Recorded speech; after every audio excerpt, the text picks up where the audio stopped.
అన్నదాత అన్నదాత మీ అన్నదాత చెమటోర్చి ఆహారాన్నందించే రైతన్న అనునిత్యం నీ కండదండగా నిలిచే నేస్తం ఎవరన్నా అన్నదాత అన్నదాత మీ అన్నదాత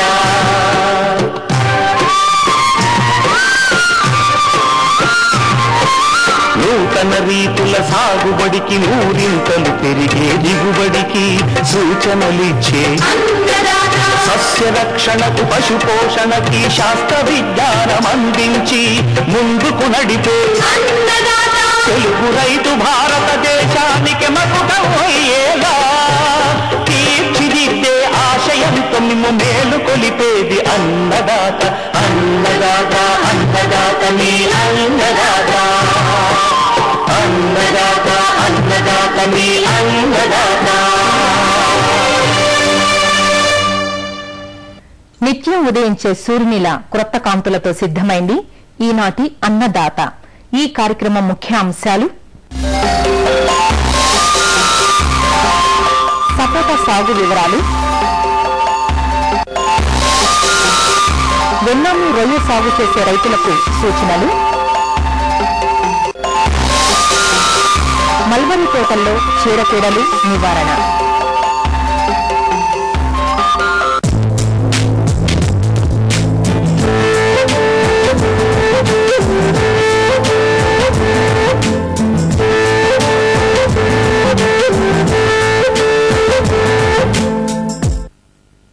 అనావృష్టినైనా అనువుగాని నేలలనైనా తట్టుకుని ఫలసాయాన్నిచ్చే పండు సపోటా. సపోటా సాగులో మహారాష్ట్ర, గుజరాత్, తమిళనాడు, కర్ణాటక రాష్ట్రాలు ముందంజలో ఉన్నాయి. మన రాష్ట్రంలో గుంటూరు, కృష్ణా, ఉభయ గోదావరి, ప్రకాశం, నెల్లూరు, అనంతపురం, కడప జిల్లాల్లో ఎక్కువగా సాగు చేస్తున్నారు. సపోటా సాగుకు అనుకూలమైన వాతావరణం, నేలలు అన్ని ప్రాంతాల్లోనూ ఉన్నప్పటికీ ఎక్కువ వేడి, పొడి వాతావరణం ఉన్న ప్రాంతాల్లో బాగా అందివస్తుంది. వర్షాధార సాగు నుంచి ఎకరాకు 8 నుంచి 10 టన్నులు, డ్రిప్ నీటి వసతి క్రింద 12 నుంచి 15 టన్నుల దిగుబడిని మన రైతులు సాధిస్తున్నారు. నాటిన 4వ సంవత్సరం నుంచి ఫలసాయం అందివస్తుంది. మరి సపోటా సాగు వివరాలేమిటో చూద్దామా? సపోటా మన రాష్ట్రంలో అన్ని జిల్లాలలోనూ సాగుకు అనుకూలంగా ఉంటుంది. సపోటా నీటి ఎద్దడిని తట్టుకుంటుంది కనుక వర్షాధార పంటగా సాగుకు అనుకూలం. ముఖ్యంగా గాలి, తేమ ఎక్కువగా ఉండే సముద్ర తీర ప్రాంతాల్లో సపోటా దిగుబడి ఎక్కువగా ఉంటుంది. సపోటా సాగుకు నీరు ఇంకే అన్ని రకాల నేలలు, తేలికపాటి నేలలు అనుకూలం. సపోటాలో ప్రాంతాన్ని బట్టి, కాయ సైజును బట్టి వివిధ రకాలు అందుబాటులో ఉన్నాయి.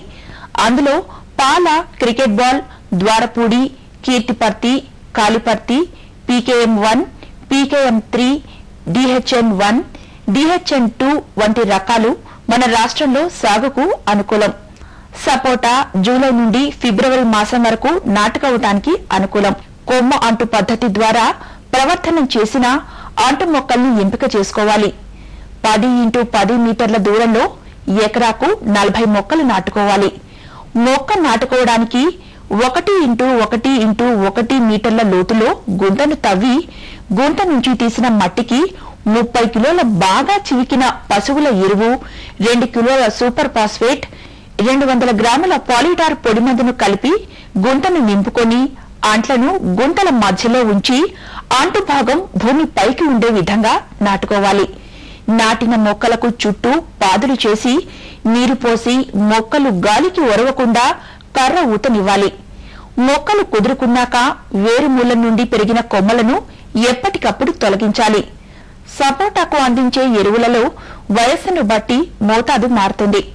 1 నుంచి 3 సంవత్సరాల వయసు గల మొక్కకి 110 గ్రాముల యూరియా, 125 గ్రాముల సింగిల్ సూపర్ ఫాస్ఫేట్, 125 గ్రాముల మ్యూరేట్ ఆఫ్ పొటాష్, 25 కిలోలు పశువుల ఎరువు ఇవ్వాలి. 4 నుంచి 5 సంవత్సరాల వయసు గల మొక్కలకు 220 గ్రాముల యూరియా, 250 గ్రాములు సింగిల్ సూపర్ ఫాస్ఫేట్, 250 గ్రాముల మ్యూరేట్ ఆఫ్ పొటాష్, 50 కిలోల పశువుల ఎరువు అందివ్వాలి. 5 నుంచి 8 సంవత్సరాలకి 440 యూరియా, 500 గ్రాముల సింగిల్ సూపర్ ఫాస్ఫేట్, 500 గ్రాముల మ్యూరేట్ ఆఫ్ పొటాష్, 50 కిలోల పశువుల ఎరువు ఇవ్వాలి. 8 సంవత్సరాల వయసు దాటిన చెట్టుకు 850 గ్రాముల urea, 1 kilo single super phosphate, 750 గ్రాముల మ్యూరేట్ ఆఫ్ పొటాష్, 50 కిలోల పశువుల ఎరువు అందివ్వాలి. ఈ ఎరువులను చెట్టుకు 1.5 మీటర్ల దూరంలో పాదులు చేసి దానిలో ఎరువు వేసి తేలికపాటి తడిని అందివ్వాలి.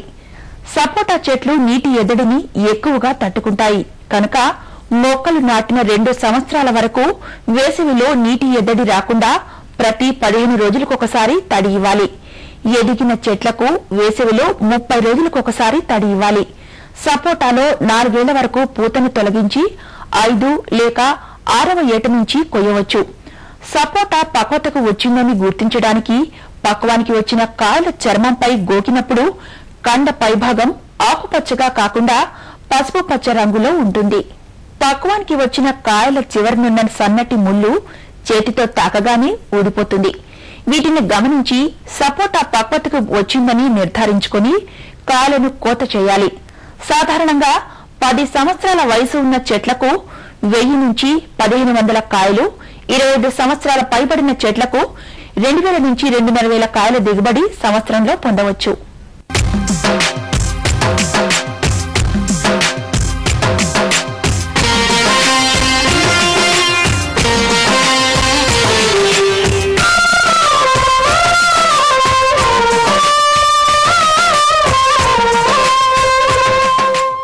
ఇటీవలి కాలంలో వృద్ధిలోకి వస్తున్న వ్యవసాయానుబంధ పరిశ్రమల్లో పట్టు పరిశ్రమ ఒకటి. కేవలం నెలలోపే పంట చేతికందటం, ప్రభుత్వం పలు రకాల ప్రోత్సాహకాలు, రాయితీలు అందించటం వంటి కారణాలు పట్టుపురుగుల పెంపకం వృద్ధి చెందటానికి దోహదపడ్డాయి. పట్టుపురుగుల పెంపకంలో ప్రధాన భూమిక పోషించేది మల్బరీ తోటల పెంపకం. తోటలు ఎంత ఆరోగ్యంగా పెరిగి ఆకులు అంత నాణ్యంగా ఉన్నప్పుడే పట్టుపురుగులు ఆరోగ్యంగా పెరిగి మంచి నాణ్యమైన పట్టు దిగుబడినిస్తాయి. అయితే మల్బరీ తోటల పెంపకానికి ప్రధాన ఆటంకంగా మారినది చీడపీడలు. వీటిని సకాలంలో గుర్తించి నివారించగలిగినప్పుడే మంచి నాణ్యమైన ఆకును పొందే వీలుంది.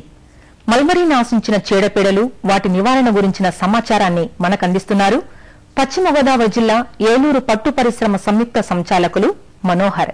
ఈ మల్బరీ క్షేత్రంలో రైతులకి 2 రకాలుగా చీడపురుగులు వస్తుంటాయి. వాటిలో ఒకటి మొవ్వ తెగులు అంటారు. ఇది క్యాటర్పిల్లర్స్ ద్వారా వస్తుంది. దీన్ని మనం కంట్రోల్ చేయాలంటే పైన ఉన్న ఆ మొగ్గలు ఎక్కడైతే పురుగులు ఉంటాయో దాంతో పాటు కట్ చేసి మనం సోప్ సొల్యూషన్ లో వేస్తే అవి చచ్చిపోతాయి. దాంతో పాటు ఒక 30 మిల్లీలీటర్ల వేప నూనె 100 లీటర్లు కలిపి పిచికారి చేస్తే బయలుదేరి కంట్రోల్ అవుతుంది. అదే రకంగా 1 ml DDP లీటర్ కి కలిపి పిచికారి చేసినా కూడా ఇది రసాయనిక పరంగా కెమికల్ గా కంట్రోల్ చేయడం వీలవుతుందండి. అదే టుక్రా డిజీజ్ అంటే అది మీలీ బగ్ అనే దాని ద్వారా వస్తుంది. దాన్ని మనం ఇంతకుముందు వేప నూనె చెప్పిన ప్రకారం దాన్ని కూడా కంట్రోల్ చేసుకోవచ్చు. కాకపోతే దానికి DDP మాత్రం 2 ml అంటే 2 మిల్లీలీటర్లు 1 లీటర్ కలిపి మనం దాన్ని స్ప్రే చేయాల్సి ఉంటుంది. అది ముందు పంట కిందికి కోసినప్పుడు 15 రోజులకు ఒకసారి, తర్వాత 15 రోజులకు ఒకసారి మనం స్ప్రే చేయాల్సి ఉంటుంది. కానీ అది స్ప్రే చేసిన తర్వాత 17 రోజుల వరకు మనం మల్బరీ ఆకుని పట్టుపురుగుకి వేయకూడదండి. ఈ రకంగా మనం 2 డిసీజెస్ ని మనం కంట్రోల్ చేసుకోవచ్చు.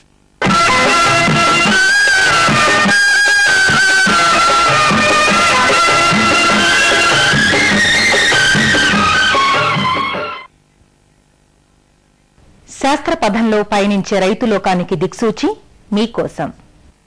మామిడిలో టెంక పురుగుల్ని ఎలా నివారించాలి తెలియచేయండి అంటూ అడుగుతున్నారు నెల్లూరు జిల్లా ఆత్మకూరు మండలం నల్లపురెడ్డిపల్లి నుంచి వెంకటేశ్వర్లు. దీన్ని మనం సరైన సమయంలో గుర్తించి దీనికి నివారణ చర్యలు గనక చేపట్టలేకపోతే మనకి కాయ సైజు పెరగటం ఉండదు, అలాగే కాయలు రాలిపోతా ఉంటాయి. వచ్చిన కాయలు ఎక్స్పోర్ట్ చేయడానికి పనికిరావు. ఈ టెంక పురుగు చూసుకున్నట్లయితే ఇది సంవత్సరం పొడుగుతా మనకి తోటలోనే ఉంటుంది. తల్లి పురుగులు గనక చూసుకున్నట్లయితే ఇవి బొరళ్లలో నివసిస్తూ ఉంటాయి. అలాగే లేత ఆకులు తింటూ, లేత కొమ్మల్ని తింటూ జీవిస్తూ ఉంటాయి. ఇవి ప్రతికూల పరిస్థితుల్లో కూడా జీవిస్తాయి. అలాగే కాయ తయారయ్యేటప్పుడు అంటే మనకి పిందె పడి గోళీకాయ సైజు దాటిన తర్వాత ఈ తల్లి పురుగులు కాయల మీద కాడకి కొంచెం ఎడంగా సన్నటి రంధ్రాలు చేసి ఆ రంధ్రాల్లో గుడ్లు పెట్టేసి తర్వాత ఆ రంధ్రం బూడుకుపోతుంది. అందువల్ల మనకి టెంక పురుగు ఆశించింది అన్న ఇది కూడా మనకి తెలియకుండానే టెంక పురుగు కాయల్లో ఆశించడం జరుగుతుంది. ఈ గుడ్లు అంటే ఉష్ణోగ్రతను బట్టి 5 నుంచి 7 రోజుల్లో పగిలి కాయ లోపల కండను అడ్డదిడ్డంగా తినుకుంటూ జీడి దగ్గరకు వెళ్ళి జీడిని కూడా తింటుంది. అలాగే ఆ టెంకలో దాని కోశస్థ దశలోకి వెళ్ళిపోతుంది. ఈ టెంక పురుగు లార్వా దశ రంగు కనుక చూసుకున్నట్లయితే తెలుపు గాని లేత పసుపు రంగులో ఉంటుంది. ఇది మనకి టెంకలోనే కోశస్థ దశకు చేరుతుంది కాబట్టి మనకి లోపల జరిగే నష్టము బయటకి కనిపించదు. కాయలు చిన్నగా ఉన్నప్పుడు టెంక పురుగు ఆశించినప్పుడు కాయలు రాలిపోవటం జరుగుతూ ఉంటుంది. ఈ రాలిన కాయలు అలాగే ఈ టెంక పురుగు ఆశించిన కాయలు అన్ని కూడా తీసేసి వీటినన్నిటిని కూడా కాల్చివేయటం మంచిది. అలాగే కోసేటప్పుడు కూడా ఒకవేళ టెంక పురుగులు కనుక గమనించినట్లయితే ఆ కాయల్ని కూడా ఏరేసి మనం నాశనం చేయటం మంచిది. ఈ టెంక పురుగులు గోళీకాయ సైజు ఆ తర్వాత సైజుని ఇది ఆశిస్తూ ఉంటుంది. పైకి కనపడదు కానీ పైన గనక చూసినట్లయితే మనకి ఈ కాయలు పసుపు రంగుకి మారిపోయి రాలిపోవటం జరుగుతూ ఉంటుంది.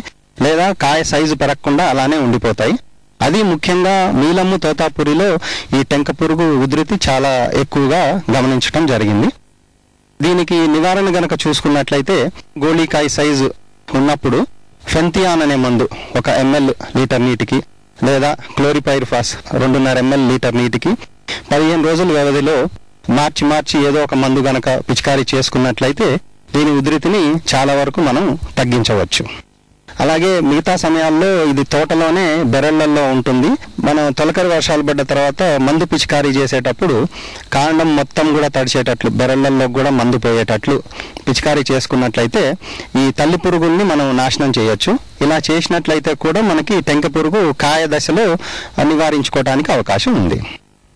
మినుము పెసర్లను సాగు చేయాలనుకుంటున్నాము, సాగు వివరాలు తెలియజేయండి అంటూ అడుగుతున్నారు కృష్ణా జిల్లా హనుమాన్ జంక్షన్ నుంచి రామచంద్రరావు. మరో రైతు నెల్లూరు జిల్లా నాయుడుపేట నుంచి వెంకయ్య. ఈ వేసవిలో అపరాలు వేసుకున్న రైతాంగం ముఖ్యమైన విషయాలు గమనించుకోవాల్సింది ఏంటంటే తక్కువ కాలంలో మన చేతికందే రకాలు అలాగే బెట్టను తట్టుకునే రకాలని ఎంచుకోవాల్సిన అవసరం ఉంది. కాకపోతే వేసవి అపరాల యాజమాన్య విషయానికి వస్తే మనం పెసర్లో ఈ పల్లాకను తట్టుకునే రకాలైన ఇప్పుడు LGG 450 ML 267 ఈ రకాలను మనం వేసుకోవచ్చు. అదే రకంగా మనం మినుములో చూసుకుంటే మనకి LBG 20 అలాగే LBG 623 అలాగే T9 రకాలు కూడా మనకి మినుములో మంచి రకాలుగా చెప్పుకోవచ్చు. ఈ రకాలు 60 నుంచి 65 రోజుల్లోనే మన కోతకు వస్తాయి కాబట్టి ఈ రకాలను మనం వేసవిలో మనం దుక్కు దిన్ని వేసుకుంటే 1-2 తొడులతోనే మనకు మంచి అపరాల్లో దిగుబడులు వస్తాయి. ఇకపోతే యాజమాన్యంలో కలుపు నివారణ విషయానికి వస్తే వేసవిలో మనం నీటి తొడుల ద్వారానే మనం సాగు చేస్తాం కాబట్టి కలుపు బెడద కొంచెం ఎక్కువగానే ఉంటుంది. ఇప్పుడు మన సాలల్లో విత్తుకోవడం వల్ల అంతర్కృషి చేయడం వల్ల కలుపును నివారించుకోవడం కాకుండా తేమను కూడా కాపాడుకునే అవకాశం ఉంటుంది కాబట్టి సాళ్ల మధ్య 30 సెంటీమీటర్లు అదే మొక్క మధ్య 10 సెంటీమీటర్లు ఉండేట్లు విత్తుకుంటే ఎకరానికి కావాల్సిన మొక్కల సాంద్రత ఉండి సరైన దిగుబడులు వస్తాయి. అలాగే మనం విత్తన మోతాదు కాస్త ఎక్కువగా 8 నుంచి 12 కిలోలు వాడుకుంటే సరైన మొక్కల సాంద్రత ఉంటుంది. ఈ సాలలో విత్తుకున్న తర్వాత తేలికపాటి తడినిస్తే 2 నుంచి 3 రోజులు మొలకొస్తుంది కాబట్టి మనం ఈ రసాయన కలుపు మందుని మనం విత్తిన 24 గంటల లోపే అంటే ఒక రోజు లోపే ఎకరానికి 1 నుంచి 1.5 లీటర్ల పెండి మెతాల్ అనే కలుపు మందు ద్రావణాన్ని నేలపై పూర్తిగా తరిచేటట్లు పిచికారి చేసుకున్నట్లయితే కలుపుకు సంబంధించి విత్తనాలు ఏవి మనకు మొలక రాకుండా ఉంటుంది. ఇక ఎరువుల యాజమాన్యం విషయానికి వస్తే మనం వేసవి అపరాల్లో విత్తుటకు ముందు చివరి దుక్కులోనే 20 కిలోల నత్రజని అలాగే 40 కిలోల భాస్వరాన్ని ఇచ్చే ఎరువుల్ని వేసుకోవాలి. అపరాల్లో మనం పైపాటుగా అందించవలసిన యూరియా ద్రావణాన్ని మాత్రం తప్పక స్ప్రే చేయాలి. 30 రోజులకు ఒకసారి అలాగే 50 రోజులకు ఒకసారి 2% యూరియా ద్రావణం అంటే సుమారు 20 గ్రాముల యూరియాని 1 లీటర్లో కలుపుకొని పైరుపై పిచికారి చేయడం వల్ల పైరు కాలం అంతా పచ్చగా ఉండి పూత అవి సక్రమంగా వచ్చే అవకాశం ఉంది. ఇక నీటి తడులు మనం వేసవిలో చెప్పుకుంటే 30 నుంచి 35 రోజులప్పుడు మొదటి తడి, అదేవిధంగా 50 నుంచి 55 రోజులప్పుడు రెండవ తడి చెప్పున మొత్తం విత్తిన తడితో వాళ్ళు 3 తడుల్లో వేసవి అపరాలను మనం చేసుకోవచ్చు. అదేవిధంగా మనకి వేసవి అపరాల్లో ఈ పురుగులు తెగుళ్ళు నివారణ విషయానికి వస్తే వీటిలో రసం పీల్చే పురుగులు సమస్యలుగా ఉంటాయి.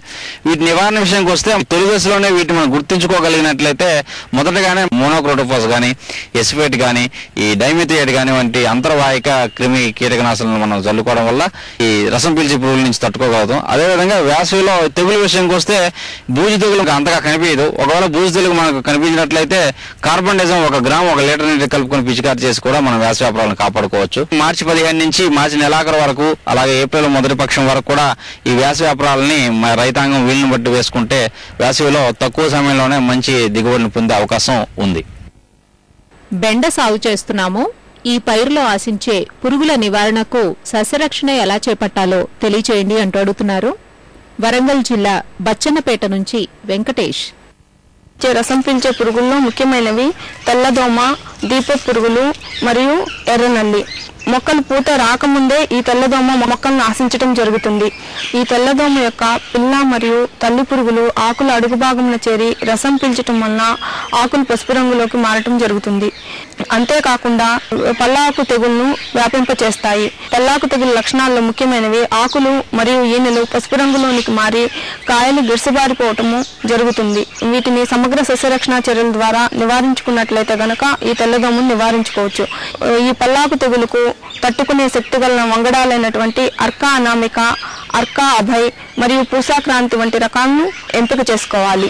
అంతేకాకుండా మనము విత్తనం నాటే ముందు విత్తన శుద్ధి చేసుకోవటానికి ఇమిడాక్లోప్రిడ్ అనే మందును 1 kg విత్తనానికి బాగా పట్టించి విత్తన శుద్ధి చేసుకోవాలి. ఆలస్యంగా విత్తుకున్న పంటలో ఈ తెల్లదోమ యొక్క ఉధృతి అధికంగా ఉంటుంది కాబట్టి రైతులు ఆలస్యంగా విత్తుకోకుండా ఉండాలి. అంతేకాకుండా వీటి ఉధృతి ఎక్కువగా ఉన్నట్లయితే కనుక డైమిథోయేట్ అనే మందును 2 మిల్లీలీటర్లు 1 లీటర్ నీటికి కలిపి 2 సార్లు 10 రోజుల వ్యవధిలో పిచికారీ చేసుకోవాలి. ఈ పల్లాకు తెగులు సోకిన మొక్కలను పొలంలో గమనించినట్లయితే కనుక వెంటనే వాటిని పీకి నాశనం చేయాలి. ఈ పురుగు ఉధృతిని తగ్గించడానికి పొలంలో అక్కడక్కడ పసుపు రంగు డబ్బాలకు గ్రీజు కానీ ఆముదము కానీ పూసిన డబ్బాలను పొలంలో అక్కడక్కడ పెట్టుకోవాలి. బెండను ఆశించే మరో ముఖ్యమైన రసం పీల్చే పురుగులు దీప పురుగులు. ఇవి ఆకుపచ్చని రంగులో ఉండి పిల్ల మరియు తల్లి పురుగులు ఆకుల అడుగు భాగంలో చేరి రసం పీల్చటం వలన ఆకులు ఎండిపోయి పసుపు రంగులోనికి మారి రాలిపోవటం జరుగుతుంది. వీటి నివారణకు అంతర్వాహిక పురుగు మందులైనటువంటి మిథైల్ డెమటాల్ను కానీ డైమిథోయేట్ను కానీ లేదా ఫిప్రోనిల్ అనే మందును 2 మిల్లీలీటర్లు 1 లీటర్ నీటికి కలిపి పిచికారీ చేసుకోవాలి.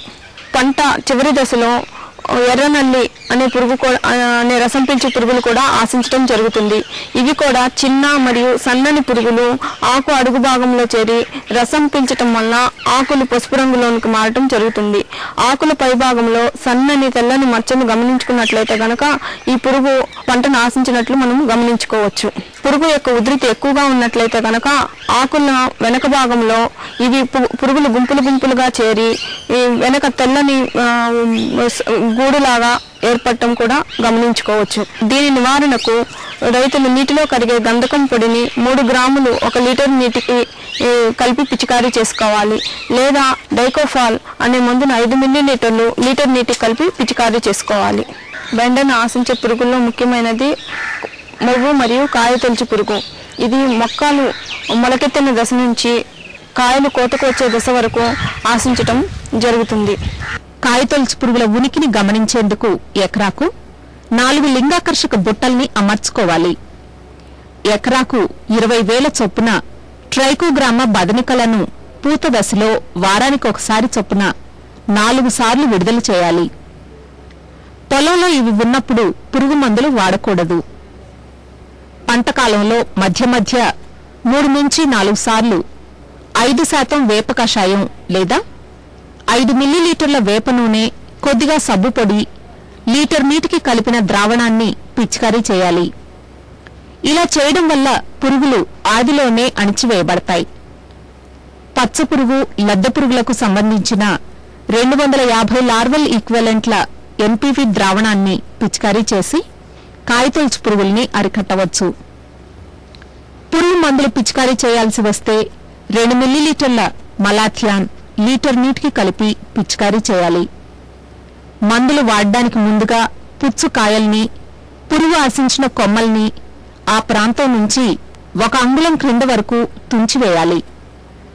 మందుల పిచికారీకి కాయ కోతకు మధ్య 5-6 రోజుల వ్యవధి ఉండేలా చూసుకుంటే అవశేషాల ప్రభావం ఉండదు. ఉజ్వల భవిష్యత్తుతో ఉపాధి అవకాశాలను ఆవిష్కరిస్తోన్న పాడి పశువుల పోషణను లాభసాటైన వ్యాపారంగా దినదినాభివృద్ధి చెందేలా కొనసాగించడానికి కావలసిన సమగ్ర సమాచారాన్ని డివిడీలలో నిక్షిప్తపరచి 2 భాగాలుగా మార్కెట్లోకి విడుదల చేసింది మీ ఈటీవీ అన్నదాత. డివిడీల కోసం మీ దగ్గరలోని ఈనాడు కార్యాలయాలను గాని ఈనాడు ఏజెంట్లను గాని సంప్రదించండి.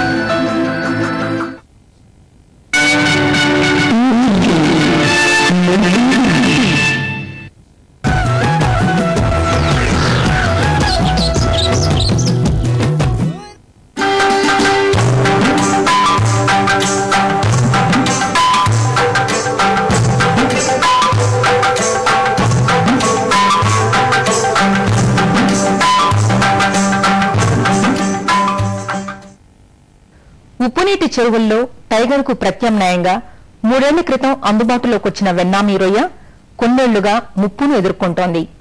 అధిక సాంద్రతలో ఎకరాకు 1,00,000 నుంచి 2 లక్షల వరకు పిల్లను వదిలి 6 నుంచి 7 టన్నుల అధిక దిగుబడులు సొంతం చేసుకోగలగటం వ్యాధిరహిత ఎస్పీఎఫ్ బ్రూడర్ల లభ్యత వెన్నామీకున్న ప్రధాన ఆకర్షణ. అయితే అదే ప్రతికూలతగా మారి ఈ బంగారు బాతును తొలినాళ్లలోనే చిదిమేసింది. లాభాపేక్ష కొద్దీ సిఫార్సుకు మించిన సాంద్రతలో వేయటం, వెన్నామికి అస్సలు వ్యాధులే రావు అన్న అపోహతో లైసెన్సు లేని వారి వద్ద నుంచి కూడా విత్తన పిల్లను సేకరించడం, హేచరీల మాయాజాలం, అనుమతులు లేకుండా జీవరక్షణ చర్యలు పాటించకుండా ఇష్టానుసారంగా వెన్నామి పెంపకం చేపట్టడం వంటివన్నీ ఈ రొయ్య సాగును సంక్షోభంలోకి నెట్టివేశాయి. దీంతో ఎర్లీ మోర్టాలిటీ, మిడిల్ మోర్టాలిటీతో చెరువుల్లోకి వదిలిన 2 నెలల్లోపే అంతుచిక్కని రోగాలతో రొయ్య మరణాల పాలవటంతో లక్షల రూపాయల పెట్టుబడులు చెరువుల పాలవుతున్నాయి.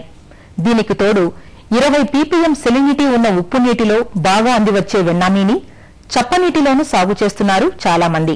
మరి ప్రస్తుతం చెరువులను సిద్ధం చేసి పిల్ల వేసేందుకు సన్నద్దమవుతున్న తరుణంలో వెన్నామీ రైతులకు సూచనలు అందిస్తున్నారు ఉండి కృషి విజ్ఞాన కేంద్రం మత్స్య నిపుణులు డాక్టర్ ఏ శ్రీనివాసరావు. ప్రస్తుత కాలంలో మనంతా కూడా వెన్నమై రొయ్యలను ఎక్కువగా పెంచుతున్నాము. దీంట్లో ముఖ్యంగా మనం చూడవలసింది వెన్నమై రొయ్యల పెంపకంలో వ్యాధి రాదు అని కాదు, ముఖ్యంగా దీన్ని తయారు చేసిన పిల్లలో ఏ విధమైన వ్యాధి కారకాలు లేవని చెప్పి మనం ఖచ్చితమైన సీడ్ అనేది రావడం జరుగుతుంది. ఈ తల్లి రొయ్యల్ని మన విదేశాల నుంచి దిగుమతి చేసుకుని దాన్ని క్వారంటైన్ పద్ధతిలో చేసిన తర్వాత పిల్లలను ఉత్పత్తి చేసి మన రైతులకు అందించడం జరుగుతుంది. దీనికి కొన్ని హ్యాచరీని సర్టిఫై చేసిన హ్యాచరీని మనం ఎంపడా ద్వారా నిర్ధారించడం జరిగింది. వైరస్ లేని సీడ్ అనేది మనకి ఇవ్వడం జరుగుతుంది. అయితే మన డిమాండ్ ఎక్కువ అయిపోవడం వల్ల ఎక్కువ మంది రైతులు వెన్నమై రొయ్యల వైపు మొగ్గు కూడా చూపడం వల్ల విదేశాల నుంచి తెచ్చిన బ్రోడర్స్ మనకి సరిపోక మన చెరువులో రొయ్యల నుంచి కూడా పెద్ద సైజు రొయ్యలు అయితే వాటి నుంచి కూడా పిల్లలను తయారు చేయడం జరుగుతుంటుంది కొన్ని హ్యాచరీలో. ఎప్పుడైతే ఆ విధంగా మన చెరువులో రొయ్యలు తీసుకెళ్లి దాని నుంచి మళ్ళా పిల్లలు తయారు చేసి ఆ పిల్లలను కానీ మనం తెచ్చుకున్నట్లయితే అందులో మరలా వ్యాధి వచ్చే అవకాశం ఎక్కువగా ఉంటుంది. అందుకు మనం సర్టిఫైడ్ హ్యాచరీ నుంచి ముందుగా మనం పిల్లల్ని తెచ్చుకునే ఏర్పాటు అనేది చేసుకోవాలి. ఈ విధంగా మనం హ్యాచరీ నుంచి రొయ్యలు తెచ్చుకున్న తర్వాత ఇందులో మనకున్న ఈ అడ్వాంటేజ్ ఏంటంటే మనకు వెన్నమై రొయ్యలు టైగర్ రొయ్యల కంటే కూడా స్టాకింగ్ ఎక్కువ నెంబర్ వేసి పెంచొచ్చు. దీనికి కావలసిన మేత కూడా తక్కువ ప్రోటీన్ సరిపోతుంది. దీనికి మనకు పట్టుబడి దశ కూడా కొద్దిగా తక్కువ కౌంట్ వచ్చినా సరే ప్రైస్ అనేది రావడం జరుగుతుంది. అయితే ఇక్కడ కూడా మనం గుర్తుంచుకోవాల్సింది ఏంటంటే మనం మొట్టమొదటిగా చెరువులో వేసి ఈ బయోసెక్యూరిటీ మెజర్స్ అనేది మనం చెరువు చుట్టూ ఒక నెట్ అనేది కట్టుకోవడం, అదేవిధంగా ఈ బర్డ్ ఫెన్సింగ్ చెరువు మీద కూడా పక్షులు అవి వచ్చి చెరువులో వాలకుండా ఉండేటట్లు ఈ పైన మనం రిబ్బన్లు అవి కట్టుకోవడం, తర్వాత మనం ఈ నీటిని తోడుకునేటప్పుడు ఒక రిజర్వాయర్ని ఏర్పరచుకుని అందులో ముందుగా నీటిని తోడుకుని దాని నుంచి పెంపకం చెరువులోకి నీటిని తోడుకోవడం అనేది ఉత్తమం. ఆ విధంగా రిజర్వాయర్లో తోడుకున్న తర్వాత అందులో శుద్ధి చేసి మనం బ్లీచింగ్ పౌడర్ వేసి 2 రోజులు నిల్వ ఉంచిన తర్వాత ఆ నీటిని మనం దాన్ని తోడుకున్నట్లయితే చాలా వరకు మనకు మంచి నీటిని అందించబడుతుంది. వెన్నమై రొయ్యల్ని హ్యాచరీ నుంచి తెచ్చుకునేటప్పుడు కొన్ని జాగ్రత్తలు పాటించాలి. 0 సెలైనిటీ నుంచి మనం ఇంచుమించు 40 సెలైనిటీ కూడా పెంచవచ్చు. మన హ్యాచరీ నుంచి పిల్లల్ని తెచ్చుకునేటప్పుడు ఏంటంటే మన హ్యాచరీలో మనకు కావాల్సిన సెలైనిటీలో మనం పిల్లల్ని తెచ్చుకోవడం జరుగుతుంది. దాన్ని మనం రవాణా ద్వారా పాలిథీన్ సంచిలో తీసుకొచ్చి మన చెరువులో వదులుకోవడం జరుగుతుంది. మన చెరువు దగ్గర ఒక 10 నుంచి 15 రోజులు ఒక నర్సరీ ట్యాంక్ ఏర్పరచుకుని అందులో కొద్దిగా సెలైనిటీ 10 నుంచి 15 పీపీటీ సెలైనిటీ పెట్టుకుని దాన్ని గ్రాడ్యువల్గా తగ్గించుకుని తర్వాత మనం పెద్ద చెరువులో వేసుకోవడం వల్ల కూడా ఉపయోగం ఉంటుంది. అయితే వేసిన తర్వాత కూడా మనకు చాలా మంది ఏంటంటే ఎంత నెంబర్ వేస్తే అంత ఎక్కువ ప్రాఫిట్ వస్తుందనే ఉద్దేశంలో ఉంటుంటాము ఈ వెన్నమై రొయ్యల్లో. అయితే మనం మామూలుగా సాధారణ పరిస్థితుల్లో ఇంచుమించు ఇంచుమించు ఎకరానికి 1,00,000 వరకు వేసుకుంటే తక్కువ రిస్క్ తోటి ఈ వెన్నమే రొయ్యలని పెంచడం జరుగుతుంది. ఈ మేత అనేది సరైన వాటిలో అయితే మనకు అన్ని రకాల మినరల్స్ అన్ని కూడా దానికి సమృద్ధిగా అందుతాయి. అయితే ఎప్పుడైతే మనం ఐపీపీటీని తక్కువ సెలనిటీకి చేరుస్తున్నామో ఆ టైంలో మాత్రం మనం ఈ వెన్నమే రొయ్యల పెంపకంలో మనం చూసుకోవాల్సింది ఈ లవణాలను కూడా మనం అందించాల్సి ఉంటుంది. ఈ తక్కువ సెలనిటీ చేసినప్పుడు మాత్రం ప్రతి 10 రోజులకు ఒకసారి మ్యూరేట్ ఆఫ్ పొటాష్ ఉంటాం, అది ఒక 20 నుంచి 40 కేజీలు ఎకరానికి. అలాగే మెగ్నీషియం క్లోరైడ్ కానీ మెగ్నీషియం సల్ఫేట్ కానీ మన ఎకరానికి ఇంచుమించి 10 నుంచి 20 కేజీలు. అలాగే మనకు సాధారణ ఉప్పు ఎకరానికి 20 నుంచి 40 కేజీలు ఎకరానికి. మినరల్ మిక్సర్ కానీ ఒక 5 నుంచి 10 కేజీలు విధంగా వాడుకోవడం చాలా సమస్యలు అనేది మనకి దరిచేరవు. మనకి ఈ మధ్య కాలంలో వేసిన వెంటనే 1 month లో ఎక్కువగా చనిపోతున్నాయి, ఎర్లీ మోర్టాలిటీ సిండ్రోమ్ వస్తుంది, ఇలాంటివన్నీ చెప్తుంటారు. లేదంటే మిడిల్ మోర్టాలిటీ సిండ్రోమ్ ఒక 4 రోజులు జరిగిన తర్వాత చనిపోవడానికి కొన్ని చర్యలు చూస్తున్నాం. ఒకసారి వచ్చిన తర్వాత ఈ వైరస్ దాన్ని మాత్రం మనం తగ్గించడానికి ఏమైనా మందులు లేవు.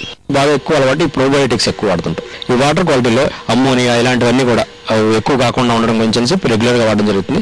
అలాగే వ్యాధికారక బ్యాక్టీరియాలు ఎక్కువగా అవ్వకుండా ప్రోబయోటిక్స్ మనం వాడడం జరుగుతుంది. ప్రతి 15 రోజులకు ఒకసారి 1-2 రకాల ప్రోబయోటిక్స్ ని రెగ్యులర్ గా వాడచ్చు. ఇంకోటి ఏంటంటే వెన్నమే కల్చర్ చేసినప్పుడు దీనికి వ్యాధి రాదు అనే ఉద్దేశంలో ఉండకుండా ముందు నుంచి కూడా సీడ్ వేసినప్పుడు మళ్ళీ పట్టే వరకు కూడా జాగ్రత్తగా చూసుకుని వారానికి ఒకసారి మనం ట్రైల్ నెట్టింగ్ వేసుకోవడం, పీసులు తేడా ఉన్నాయి ఏంటని చూసుకుని మనం జాగ్రత్తగా చేయాలి. ఈ మధ్యకాలంలో అంటే కొన్ని చెరువుల్లో ఎక్కువగా రోజుకి ఒక 100-50 అలా చనిపోవడం జరుగుతుందని చెప్పి అక్కడక్కడ కంప్లైంట్ రావడం జరుగుతుంది. కొద్దిగా కానీ చనిపోతుంటే దానికి ముఖ్య కారణం ఏంటంటే వాటర్ క్వాలిటీ లోపం వల్ల. ముఖ్యంగా డైలీ కూడా మన చెరువు దగ్గర ఉదయాన్నే ఆక్సిజన్ ఒకటి, తర్వాత pH ని, అమ్మోనియా వారానికి ఒకసారి టెస్ట్ కిట్ల ద్వారా మనం చూసుకుని యజమాన్యం ఒకటి చేసుకోవాలి. దాని ప్రకారం మనం మేతలు అవి మార్పులు అవి చేసుకోవచ్చు. ఈ విధంగా ఈ వెన్నమే రొయ్యల కల్చర్లో ఈ జాగ్రత్తలు అనేవి ముందుగా పాటించాలి. కొమరత్త సోయగాలతో సుప్రభాతాన్ని ఉదయించే అన్నదాతలు మళ్లీ కలుసుకుందాం. అంతవరకు సెలవు. నమస్కారం.